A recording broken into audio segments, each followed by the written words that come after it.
Hello YouTube, it's the True64 back with another video.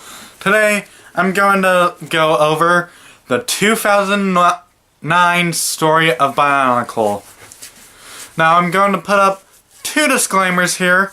The first one is that someone has done these types of videos, mainly Lord of Bionicle, and I'm going to give him credit for that where credit is due. I've actually watched them and watched them again in preparing these videos, so I don't copy his versions word for word. I also found that in some places of his videos, I can't understand what he was saying, so I'm putting my versions up so it's more better to understand. Now, the second disclaimer is that I won't be showing any images and or animations because of copyright. I know about Section 107 of Copyright Act 1976 that states that images and videos can be used for fair use for purposes of criticism. And because I honestly don't know how to do that, and I'm lazy at editing. Now, with all that being said, let's get right to the story, shall we? So, this year, we are brought to a new world, Bear Magna. We are introduced to the Glatorian, the Agori, the Skrull, and all that. Oh wait, and also the Bone Hunters, I forgot about that. We also get to learn about the customs, two villages would send one of their best Glatorian to fight each other if they want a specific resource. We also learn the history of their past. Bear Magna was originally Spherus Magna until it got separated into three planets: Bear Magna, Boda Magna, and Aqua Magna. We were originally on Aqua Magna. I need some water.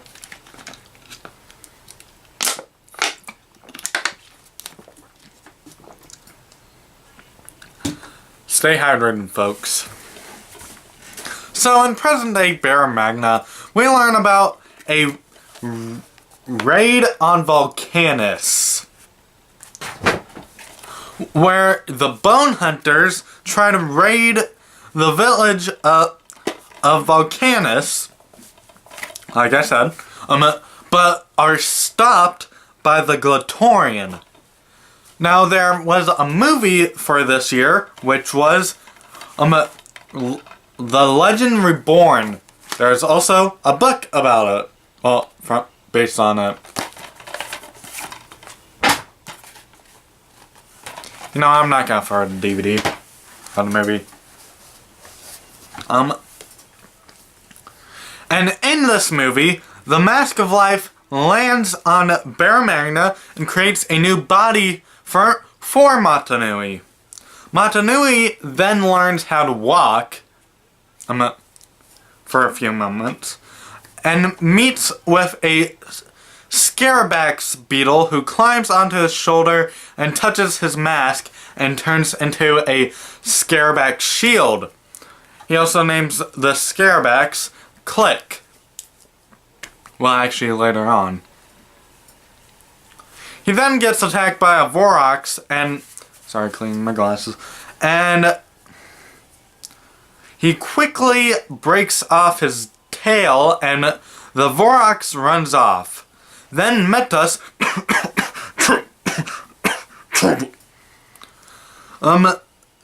comes in and gives Matanui a ride to Volcanus. They have a conversation along the way. Matanui tries to find out what had happened. When they arrive to Volcanus, there is a match going on against Akar and Strack. Akar eventually makes him surrender, but then Akar takes... but when Akar takes Strack's shield, Strack takes his axe and throws it at him, and is about to strike him down. Matanui comes jumping in from the stands, and starts to fight him, although he was kind of losing. until he turned the Vorax Stinger into a new sword. Montanui makes Strax surrender loud enough for everyone to hear. And Kar and Montanui talk for a bit before going into his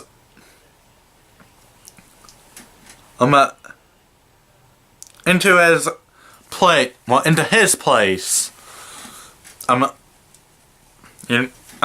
Meaning his home. Montanui is surprised on how many shields he's won. Metas comes in and tells him he should fight for someone's village, but he declines. Montanui and Akar talk some more, and Montanui tells him that he is from another world.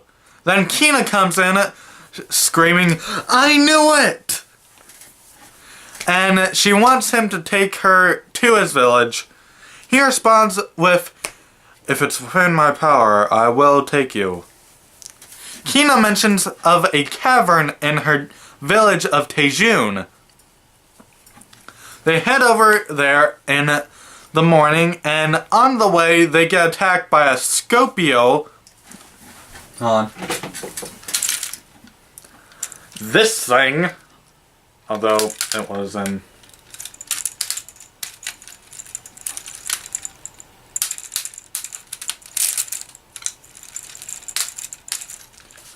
It was like this.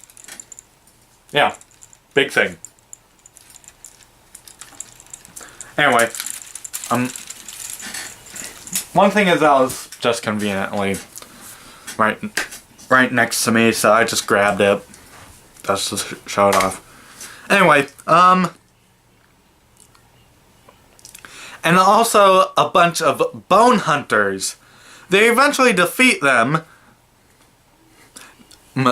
They then find that Tejun was under attack. When they get there, they find Gresh injured. He tells them that the Skrull and Bone Hunters are working together. I'll drink some more water.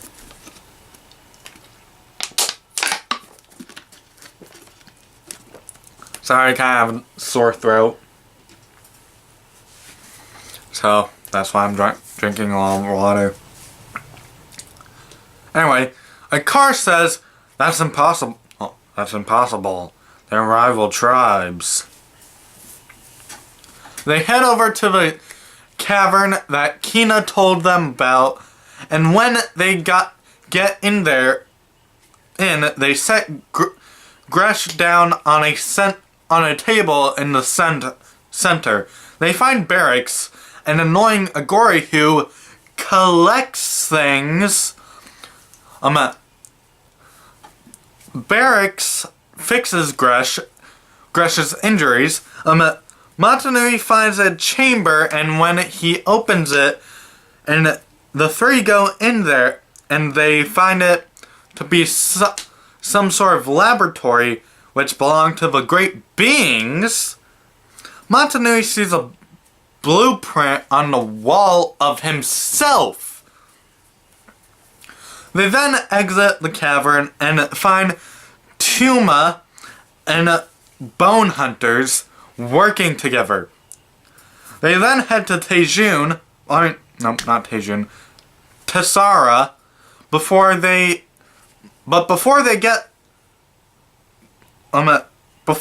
leave, Montanui upgrades everyone's weapons, and he gives each one an element. Akar's fire, Kina's water, and Gresh's air. When they get to Tessara, there is a Glatorian battle going on against Vastus and Terex. The crew try to stop the fight and tell them that the Skrull and Bone Hunters are working together. The Glatorian and Montanui promise to protect them. Then, Kina and Barracks get captured. Montanui goes in to rescue them alone. When he gets to the Skrull camp, he is met with the mighty Tuma. trying to do impressions. Anyway, they fight one-on-one. Montanui is struggling a bit, but he then discovers that Tuma's back is his weakness and strikes his back. Quite a few times before he dies? Becomes unconscious? I don't know what happens to him, but we don't see him again. Anyway, Montanui takes the mighty Tuma's shield in victory, but the Skrull don't release Kina and Barracks. A giant Scarabax monster attacks the Skrull, and then when that's done, all the Glatorian come in and a giant battle among the Skrull and Bone Hunters and the Glatorian. Montanui frees Kina and Barracks by throwing to the mighty Tuma's shield. Have to do it every time. They can't hold the Skrull and Bone Hunters for long. Montanui turns Metas into a snake. Oh wait, hold on. Did I ever mention that? Hold on.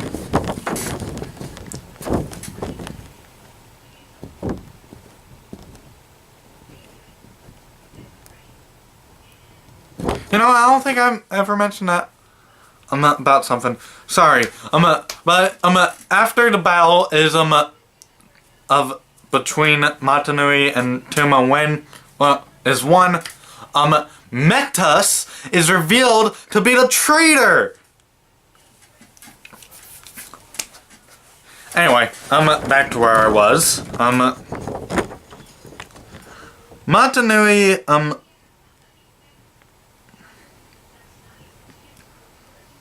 on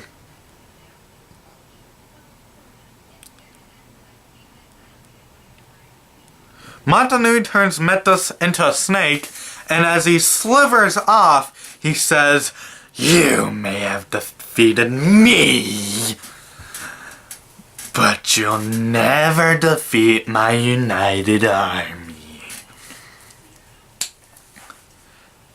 And he realizes that they can defeat them with unity.